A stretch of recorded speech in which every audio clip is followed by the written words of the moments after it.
배륜의 원리에 대해서 잠깐 얘기할게요.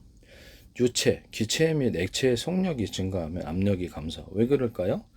예, 그대로 이렇게 누르고 있는 상태에서는 이게 보다 얘가 무게를 갖고 있을 때 짓누르는 힘이 세져요. 그러니까 이렇게 빨리 스쳐 지나가게 되면은 이게 상대적으로 이렇게 밑으로 내려가는 힘보다 이 앞으로 진행하는 힘이 더 세기 때문에 상대적으로 밑에는 무게가 덜 이렇게 생깁니다.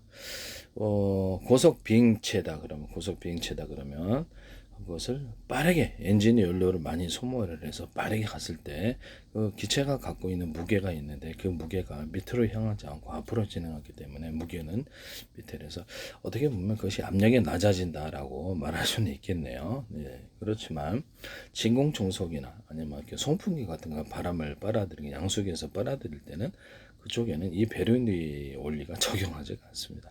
그쪽은 강한 기계적인 힘으로 소위 얘기를 하자면 빨아들이는 거예요. 우리가 물 이렇게 보면 그 물 안 나올 때 이렇게 빨아들여 갖고 착 이렇게 그는 강한 이렇게 우리가 음료수를 먹을 때 한번 그게 압력이 낮은 겁니다.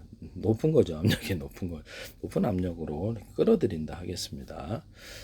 이런 부분을 말씀을 드립니다. 물 한 바가지를 이렇게 지하수 펌프 넣을 때 넣고 이렇게 마치 그 어떤 뭐랄까 유압 방식처럼 물 방식이죠. 이거는 유압이 이제 기체로 이렇게 어떤 이게 뭐죠 주사기 넣는 것처럼 기체로 밀어내는 힘이 있고 물로 밀어내는 게 있고 아니 기름 같은 것을 해가지고 유압 방식으로 밀어내서 강하게 압이 걸려서 큰 힘을 내는 게 이제 유압 방식인데요. 그래서 물로써 안에 집어넣어가지고 팍팍팍 해가지고 물이 끌어당기는 현상으로 압력을 형성해서 해서 지하수의 물을 따라 올라오게 하는 이런 게 이제 있거든요. 그것도 이제 압력이 높이 형성되는 거죠. 우리가 그 음료수 물을 이렇게 마시는 빨대를 빨리 그거는 압력을 높인 거죠. 우리 힘으로. 그러면 기계 힘으로 송풍기나 진공청소기를 빠르게 그러면 그래서 그게 압력이 낮을 리가 있겠습니까? 압력이 낮지가 않은 거죠. 그래서 기계적인 방식을 동원했을 때는 이 베르누의 원리가 적용을 하지 않습니다. 그쪽은 압력이 높다라고 표현하는 게 더 옳다라는 것을 좀 말씀을 드립니다. 그렇죠. 기계적인 전기적인 힘을 이용해서 압을 높여가지고 빨아들이는 거지. 그게 무슨 베르누의 원리, 비행체의 원리하고 그거 좀 틀리다. 비행체의 원리도 뭐 자동차다, 비행체다 그러면 유선형으로 이렇게 만들어 놓거나 그러면 공기가 살때져서 이렇게 미끄러진다 그러죠. 미끄러지는 현상이 일어나게 되죠. 물도 미끄러지는 현상이 일어나서 무게를 제대로 받지 않는다라 하겠습니다. 반면에 이 사각으로 그 비행체를 만들었다 무게를 그대로 직격탄으로 받아서 앞으로 진행을 할 수가 없겠죠. 그래서 유선형으로 만들어서 무게를 미끄러지게 해서 무게 압력을 벗어나는 방법을 일반적으로 비행체나 이렇게 어떤 자동차에서 쓴다 하겠습니다. 네네, 무게를 받지 않는 이런 식으로 거기서는 이제 베르누의 원리가 적용을 해요. 적용을 합니다만 송풍기나 이렇게 진공청소기 안에서는 그 안에서는 구글의 수조차도 압력이 낮아진다고 그랬는데 저로서는 참 이해가 안 가는 부분인데요. 그쪽에는 압력이 높게 형성이 되어 있는 것입니다. 이렇게 그쪽에는 베르누의 원리가 적용하지 않는다 이렇게 보입니다. 그러면은 이게 우리가 물 집안에 물 호스를 이렇게 구멍을 좁히면은 멀리 나가죠. 뭐 때문에 그럴까요? 구멍을 좁게 나오는 물이 똑같은 물이지만은 넓게 만들면 압력이 그렇죠. 뭉쳐지지 않겠죠. 압력이 좁혀져 가지고 한데 강하게 하나 된 힘으로서 물 워터 분사기 있지 않습니까? 워터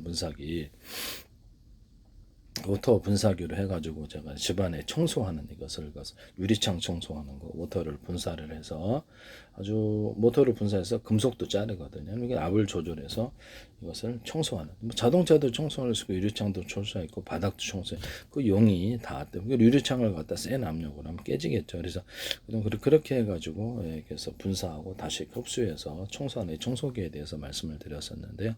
하시면 저기서 바닥 청소하는 것도 있고 하시면 제 기술이 되겠다. 남의 기술을 무단으로 사용하지 마세요. 이렇게 해서 이제 정확히 이것을 구분을 해야 된다는 것이죠. 네네. 그래서 이 압력을 기계적인 전기적인 힘을 이용해서 빨아들였는데 그것이 어떻게 압력이 낮을 수 있냐라는 것이죠. 네, 이게 그렇죠. 네. 그래서 비행체가 지나가다 그럼 지나가 유선용으로 만들어서 무게를 이렇게 뭐 사각으로 만들어서 딱 그대로 무게를 받는데 이것을 비껴나가는 원리, 이화신공의 원리가 되겠습니다. 싹 비껴나가니까 힘을 제대로 받지 않는 것이죠. 그래서 그렇게 구조적으로 이렇게 만들어 놨기 때문에 구조를 어떤 만들어서 이렇게 밑에를 평평하게 만든다. 비행체다 그러면 밑에를 평평하게 만들고 제가 비행체에다 오목한 을 파준다 그랬죠. 그럼 바람이 공기 압력이 위로 보통 올라가기 때문에 그것을 기체를 들어 올려 주거나 탄환이나 포탄 이런 미사일 같은데 옆에다 홈을 좀 파가지고 바람이 뒤로 추진하는 구조로 모양은 한 100가지도 되겠네요. 네, 볼록한 줄을 만들어 갖고 이렇게 그 줄을 타고 뒤로 추진하는 구조로도 만들 수 있다라고 하시면 제 기술이 되겠어요. 그럼 비행체에도 그럴 수 있는가? 네, 그렇죠. 그럴 수 있습니다. 비행체에도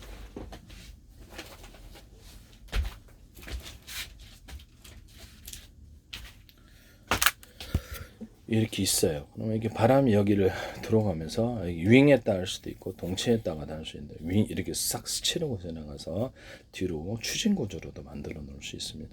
그래서 이렇게 양력도 받치고 물에 그럼 배도 그럴 수 있죠. 배도 양옆으로 유용을 이렇게 빠져나가거나 밑바닥을 이렇게 해가지고 무게를 들어 올려주면서 밑바닥을 이렇게 해서 물로 추진하는 구조로 만드는 여기다 프로펠러까지 좀 적용할 수도 있겠네요. 제가 말씀을 드렸죠. 그 다음에 비행체 배 같은 데도 제가 이 프로펠러 방식으로 해가지고 하나의 회전축 여러 개 프로펠러를 해가지고 모터에다가 1기통, 2기통, 3기통, 3기통 하듯이 하나, 둘, 셋, 넷 이렇게 몇 개를 동원해갖고 추진하는 이런 뭐 모터보트가 될 수도 있고 거기다 어뢰 플랫폼을 달든지 이렇게 기뢰 플랫폼을 달아가지고 움직여서 부딪히는 구조를 말씀을 드렸는데 밑에서도 이제 당연히 그런 모터가 있겠죠. 오토바이 엔진 같은 거 이렇게 방수 처리해서 하나의 전체 여러 개 프로펠러 물 밑에서 움직이고 물 위에서 움직이는 구조를 말씀을 드렸는데 압축 공기 자동차를 1기통, 2기통, 3기통에서 회전축을 돌려주고 이것도 이렇게 바람도 1기통, 2기통, 3기통, 3기통 하나의 회전축 여러 개 프로펠러를 달아서 돌릴 수 있다라고 말씀을 드려요. 온오프 할 수 있고요.